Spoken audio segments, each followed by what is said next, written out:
आपको लगता है कि आपको हमेशा स्ट्रांग बनना है, कि आपका जो डर है, दुख है या जो गलतियां ना आपने पास्ट में की हैं उन्हें दुनिया से छिपाना चाहिए?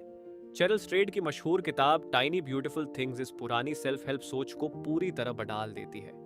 ये किताब बताती है कि जब तक आप अपने अंदर के डार्ट, अपनी कमजोरियों और अनफिल्टर्ड सच्चाई का सामना नहीं करोगे, तब तक आप हील नहीं हो सकते। ज्यादातर सेल्फ हेल्प बुक्स हमें क्लिनिकल एडवाइस देती हैं, पर यह किताब हमें बताती है कि हमारा सबसे बड़ा दुख ही हमें एक दूसरे से जोड़ता है। अगले 5 से 6 मिनट में हम इस किताब के उन डीप लेसन्स को देखेंगे जो आपको लाइफ, लव और रिग्रेट से डील करने का एक बिल्कुल नया पर्सपेक्टिव देंगे। Lesson number 1, the ghost ship principle. हमारी लाइफ में बहुत बार ऐसे बड़े मोड़ आते हैं जहां हमें कोई एक रास्ता चुनना होता है, जैसे एक करियर को छोड़कर दूसरा चुनना, किसी के साथ शादी करना या अकेले रहना, या किसी नए शहर शिफ्ट हो जाना। जब हम एक रास्ता चुनते हैं तो दूसरा रास्ता हमेशा के लिए बैंड हो जाता है। चेरिल स्ट्रेट इस दूसरे रास्ते को एक घोस्ट शिप कहती है, एक ऐसा जहाज जो आपके बिना ही चला गया और उसमें आपकी एक अलग पैरेलल लाइफ हो सकती थी।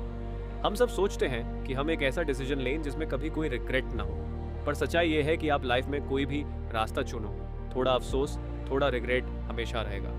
आप हर रास्ते पर एक साथ नहीं चल सकते, इसलिए उस दूसरे जहाज को दूर से देखकर सल्यूट करो, उसे जाने दो और जिस जहाज पर आप इस वक्त खड़े हो उस पर अपना पूरा ध्यान लगाओ। You can not live a life completely free of regret, इसलिए जो चुना है उसमें पूरी तरह जीना शुरू करें। Lesson number 2, no is a complete sentence. बहुत बार हम किसी टॉक्सिक रिलेशनशिप में, किसी ऐसी जॉब में या किसी ऐसी सिचुएशन में फन से रहते हैं जहां हम खुश नहीं होते। हम सोचते हैं कि जब तक कोई बहुत बड़ा झगड़ा ना हो जाए या सामने वाला कोई बहुत बड़ी गलती ना कर दे, तब तक हम उस जगह को छोड़ नहीं सकते।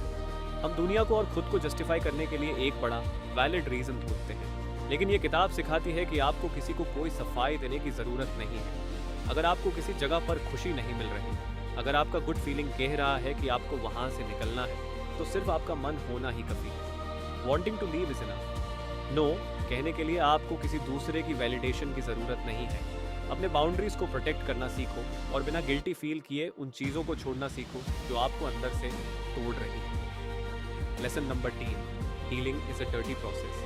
आजकल हर कोई कहता है कि हमेशा पॉजिटिव रहो, जल्दी से मूव ऑन करो और हमेशा हंसते रहो, पर सच्चाई ये है कि हीलिंग कोई साफ सुथरा और आसान रास्ता नहीं है। इसमें दुख होता है, गुस्सा होता है और बहुत सारा रोना होता है। किताब कहती है कि जब तक आप उस खम और मिट्टी के बीच से होकर नहीं गुजारोगे, तब तक आप सच में आगे नहीं बढ़ सकते।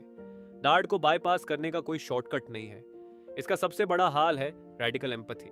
अपने आप को और दूसरों को जज करना बैंड करो। ये समझना शुरू करो कि हर एक इंसान जो आपको लाइफ में मिलता है वो एक ऐसी छुपी हुई लड़ाई लड़ रहा है जिसके बारे में आपको कुछ नहीं पता। जब आप लोगों के गुस्से और बदतमीजी के पीछे उनका दर्द और दर्द देखने लगते हो, तो आप उन्हें माफ करना सीख जाते हो और सबसे इंपॉर्टेंट, आप खुद को भी उनकी गलतियों के लिए माफ कर देते हो। इस पूरी किताब का सार बहुत सिंपल है, अपने अंदर के दर्द और पास्ट की गलतियों से डरना छोड़ो। वही दर्द आपको एक असली, गहरा और अच्छा इंसान बनाता है। अपने डिसीजंस पर हर वक्त अफसोस करना बैंड करो, नो कहना सीखो और हीलिंग के मुश्किल रास्ते से मत डारो। लाइफ बहुत छोटी है और इसमें बहुत सारी टाइनी ब्यूटीफुल थिंग्स हैं, बस उन्हें देखने के लिए आपको अपने डर का मास्क उतरना होगा। आपको लाइफ का कौन सा डिसीजन सबसे ज्यादा परेशान करता है? क्या आप भी किसी घोस्ट शिप के बारे में सोचकर आज का दिन खराब कर रहे हो? कमेंट करके जरूर बताना। अगर ऐसी ही डीप और माइंड ओपनिंग बुक समरीज